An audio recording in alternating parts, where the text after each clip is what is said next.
जीवन राम भगवान श्री कृष्ण के परम भक्त थे। उनके घर में भगवान श्री कृष्ण का एक विग्रह था।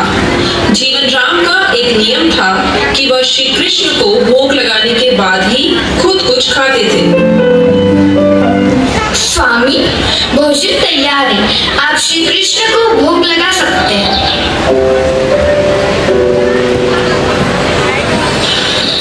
पिताजी, आप हमेशा भगवान श्री कृष्ण को भोजन खिलाने के बाद ही भोजन करते हो?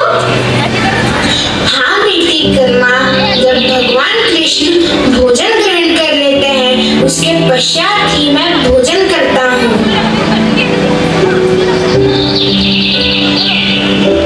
नमो ब्राह्मण्य देवाय गो ब्राह्मण्य हिताय च जगत हिताय कृष्णाय गोविंदाय नमो नमः।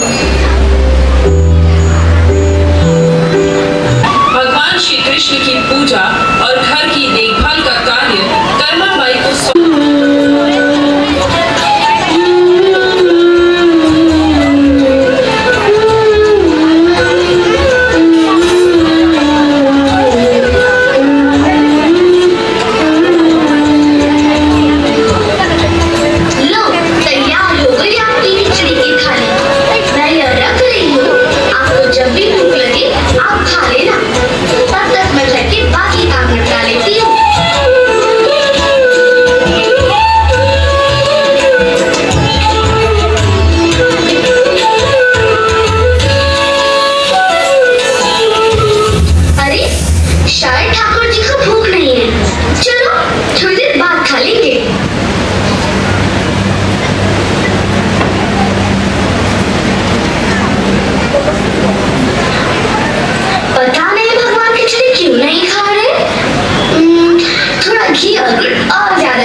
घी और गुड़ और ज्यादा कर दिया है, अब जरूर खा लेना। पिताजी आपके भोग की जिम्मेदारी मुझे देके गए हैं। अगर आपने खाया नहीं तो मैं पिताजी को क्या जवाब दूंगी?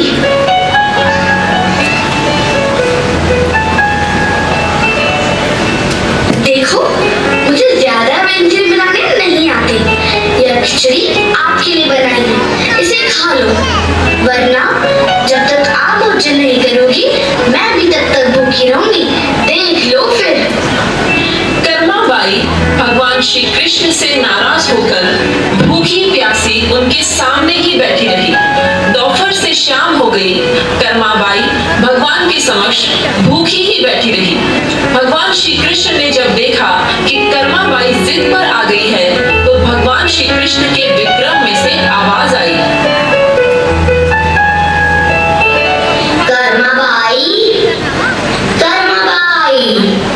तुमने वादा तो किया ही नहीं, वादा तो करो, तभी मैं भोजन करूंगा। हाँ प्रभु रुकिए, मैं अभी अपने चुन्नी का पर्दा करती हूँ, आप आराम से खिचड़ी खाओ।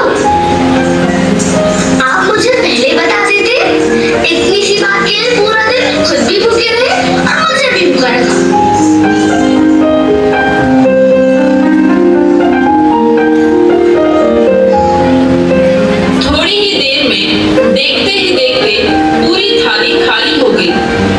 श्री कृष्ण के भोग ग्रहण करने के बाद ही कर्माबाई ने भोजन किया। अब तो यह नित्य का नियम बन चुका था। कर्माबाई सबसे पहले सुबह उठकर भगवान के लिए भोग बनाती और पर्दा करके भगवान के समक्ष बैठ जाती। थोड़ी ही देर में पूरी थाली खाली हो जाती थी। मुझे लगता है ठाकुर जी को सुबह जल्दी भूख लगती है। कल से सबसे पहले भोग ही बनाऊंगी, उसके बाद स्नान वगैरह और घर के बाकी काम किया करूंगी। हाँ, यह ठीक रहेगा। अब तो कर्मा की बनाई खिचड़ी भगवान श्री कृष्ण बड़े चाव से खाते थे और पूरी थाली खाली हो जाती थी।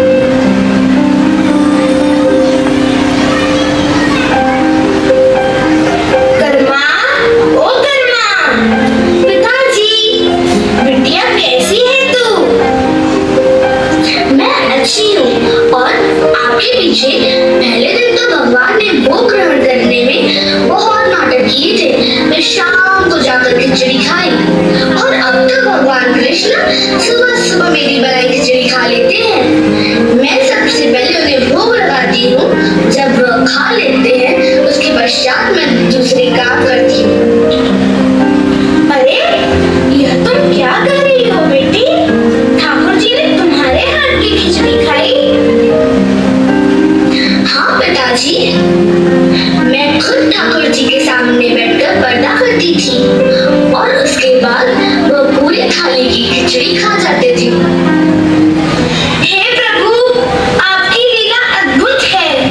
मैं आपको तीर्थ यात्रा में ढूंढ रहा था, पर आप तो मेरे घर में ही विराजमान हो। धन्य हो प्रभु, आप धन्य हो, आपकी जय हो। बेटी कर्मा, तुम जैसी पुत्री पाकर मैं धन्य हो गया। अब से तुम ही भगवान कृष्ण को भोग लगाना, वह तुम्हारे लगाए भोग बड़े चाव से खाते हैं।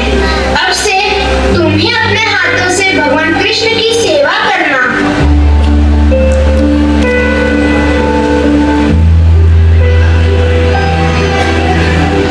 हरे कृष्णा कृष्णा कृष्णा हरे हरे, हरे राम राम राम हरे हरे।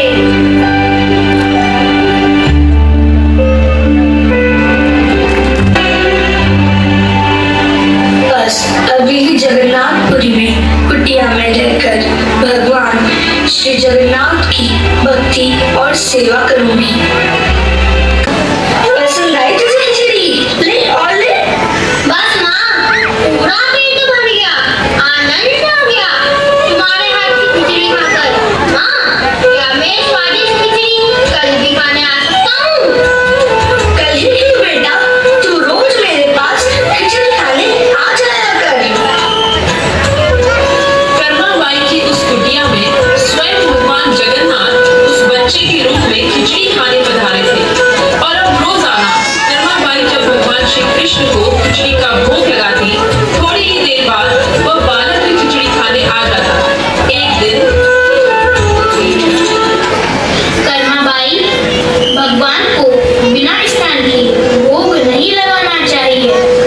तुम रोजाना सुबह पहले स्नान आदि क्रियाएं करके विधि विधान से पूजा करके ही भगवान का भोग बनाया करो। ठीक है बाबा, अब मैं स्नान करके प्रभु का भोग बनाया करूंगी। साधु की बात मानकर कर्माबाई अगले दिन से स्नान कर खिचड़ी दो ना, जल्दी दो, मुझे बहुत भूख लगी है माँ। थोड़ी देर रुक बेटा, अभी जाती हूँ।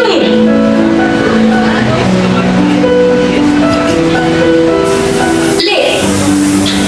अब तो बालक रूपी भगवान जगन्नाथ जल्दी जल्दी खिचड़ी खाकर बिना हाथ मुंह साफ किए भाग जाते हैं। हे प्रभु, यह कैसी लीला है आपकी?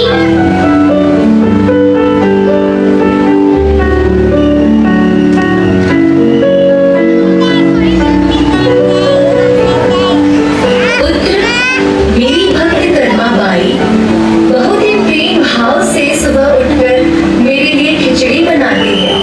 मैं रोजाना सुबह उठकर कर्माबाई की खिचड़ी खाने जाता हूँ। मुझे उनके हाथ की खिचड़ी बहुत ही पसंद है।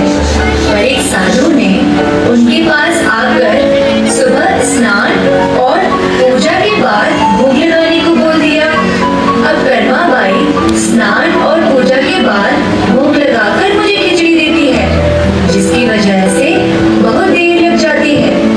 भक्तगण मेरा इंतजार कर रहे होते हैं, इसलिए जल्दी जल्दी खिचड़ी खाकर मैं बिना मुंह हाथ धोए वापस लौट आता हूँ।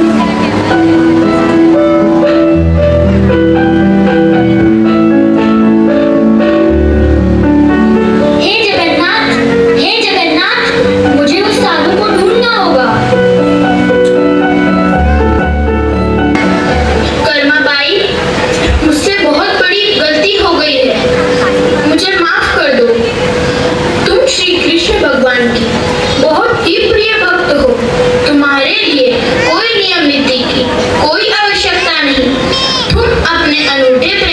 जिस प्रकार सुबह जल्दी उठकर भोजन बनाती थी, वैसे ही बनाकर भगवान का भोग लगाया करो। जैसा आप कहे बाबा, अब मैं पहले की तरह ही भोग बनाया करूंगी। जगन्नाथ, हमसे कोई भूल हो गई है क्या? आज आपकी रहमत अश्रुधारा कैसी? हे भगवान जगन्नाथ, क्या अपराध हुआ हमसे जो आप दुखी हुए प्रभु?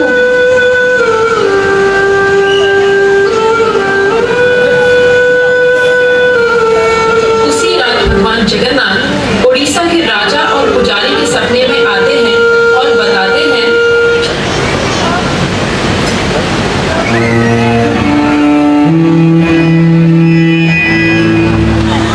मेरी भक्त कर्मा बाई इस लोक से विदा हो गई है। अब सुबह सवेरे मेरे लिए खिचड़ी कौन बनाएगा, मुझे खिचड़ी कौन खिलाएगा, बस यही दुख है। अगले दिन पुजारी जी राजा को जाकर अपना स्वप्न बताते हैं। पुजारी जी, जो स्वप्न आपने देखा वही स्वप्न मुझे भी दिखाई दिया। भगवान जगन्नाथ की प्रिय भक्त कर्माबाई अब इस लोक से विदा हो गई है। मैं चाहता हूँ आज से हर सुबह भगवान जगन्नाथ को कर्माबाई के नाम से बने बाजरे की खिचड़ी का भोग लगाया जाए, जिससे भगवान को कर्माबाई की कमी ना महसूस हो। जी महाराज, अब से ऐसा ही होगा।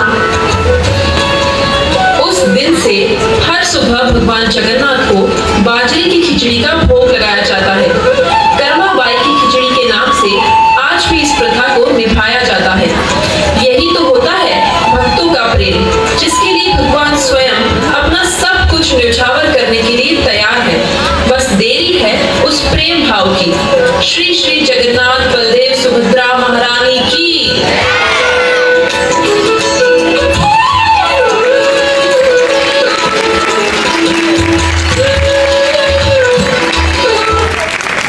Nama's character and would like to call for the stage her grace Jaya Mata Ji, Bhaktan Jaya Mata Ji to introduce the whole team. हरे कृष्णा, आप सबका बहुत बहुत स्वागत है। इन प्यारे प्यारे बच्चों को जिनको आप देख रहे हो, ये सब भक्ति विधान संडे स्कूल से हैं और मैं चाहती हूँ कि आप इन सब नन्हे मुन्ने बालकों से इंट्रोड्यूस हो। तो हमारी सबसे पहले छोटी कर्माबाई जो है आध्या शुक्ला,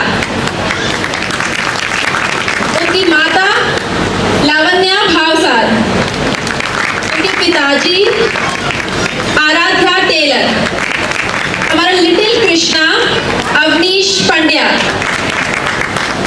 हमारी बड़ी कर्माबाई प्राजोल शुक्ला और बालक रूपी भगवान जगन्नाथ पुनीत धर्मदासानी, भगवान जगन्नाथ यशवर्धन नाग, सुभद्रा मैया आर्या बौद्धरा और हमारे प्यारे से बलदेव जीवितेश नाग, हमारे साधु दिव्यांश यादव, पुजारी सोहम आतले और हमारा राजा रुद्रांशी कनेसेरिया। हरे कृष्णा।